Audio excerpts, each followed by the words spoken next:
भारत में कानून पावरफुल लोगों के हाथ की कठपुतली है, ये तो सभी जानते हैं। पर क्या आप ये जानते हैं कि अगर आपराधिक प्रवृत्ति के व्यक्ति की कानून में घुसपैठ हो और साथ में वह दलित हो, तो वह दलित होने का फायदा उठाते हुए एट्रोसिटी एक्ट के तहत आराम से किसी के भी खिलाफ झूठा मामला दर्ज करवा कार्रवाई करवा सकता है। दरअसल सच्चाई से पत्रकारिता करने वाले कुछ पत्रकारों के खिलाफ बोईसर MIDC पुलिस स्टेशन अंतर्गत एक पत्रकार उमाकांत भारती द्वारा दलित होने का फायदा उठाते हुए एट्रोसिटी का गुना दाखिल करवाया गया है। मामला कुछ इस प्रकार है कि आज से कुछ दिनों पहले पत्रकारों के एक व्हाट्सएप ग्रुप में दो पत्रकारों के बीच किसी बात को लेकर कहासुनी हो जाती है, जिसके बाद उमाकांत भारती नामक पत्रकार द्वारा लोगों की भीड़ इकट्ठा कर वहां के दूसरे पत्रकार MK अंसारी के साथ मारपीट की वारदात को अंजाम दिया जाता है। ये पूरी घटना व्यक्ति के मोबाइल फोन के कैमरे में कैद हो जाती है, जिसके बाद उमाकांत भारती द्वारा किए गए गुंडागर्दी और मारपीट की खबर पूरे बोईसर में न्यूज चैनलों पर आग की तरफ पसर जाती है।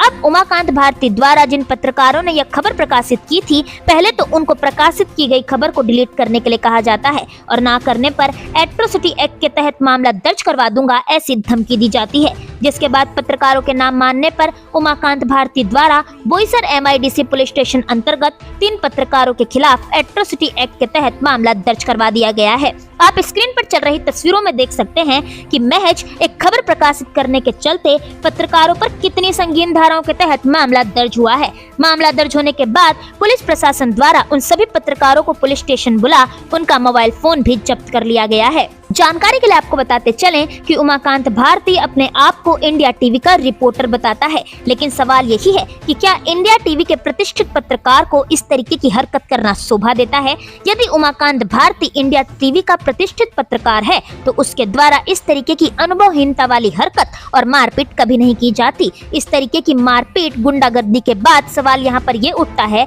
कि क्या सच में यह इंडिया टीवी का पत्रकार है या बस अपने आप को पत्रकार बताता है? पुलिस द्वारा इस मामले पर भी सटीकता से जांच की जानी चाहिए। जिस तरीके से महज एक खबर प्रकाशित करने के चलते कुछ पत्रकारों पर एट्रोसिटी का गुना दाखिल कर दिया गया है, उससे यह साफ समझा जा सकता है कि उमाकांत भारती अपने दलित होने का फायदा उठा रहा है, क्योंकि एट्रोसिटी एक्ट किसी अनुसूचित और सूचित जनजाति के वर्ग का अपमान करने की वजह से लगता है, न कि उसके द्वारा की जाने वाली आपराधिक गतिविधियों की सच्चाई जनता के सामने रखने पर। हमारे सूत्र तो ये भी कहते हैं कि बोईसर इलाके में भ्रष्टाचारिता, अवैध वसूली और न जाने कितने काले कारनामे बोगस पत्रकारों द्वारा किए जाते हैं। बिना किसी पत्रकारिता की पढ़ाई के, बिना किसी डिग्री के कुछ लोग फर्जी ID कार्ड बना अपने आप को पत्रकार बताते हैं। पुलिस प्रशासन को इन सभी पहलुओं पर भी बारीकी से जांच करने की आवश्यकता है, वरना न जाने कितने लोग ऐसे ही कानून का गलत फायदा उठा लोगों के खिलाफ झूठे मामले दर्ज करवाते रहेंगे और सच्चाई को दबाते रहेंगे,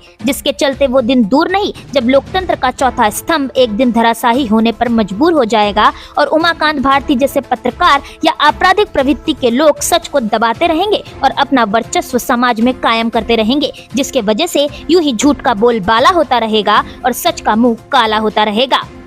मिरर ऑफ ट्रूथ से शिवानी दुबे की रिपोर्ट।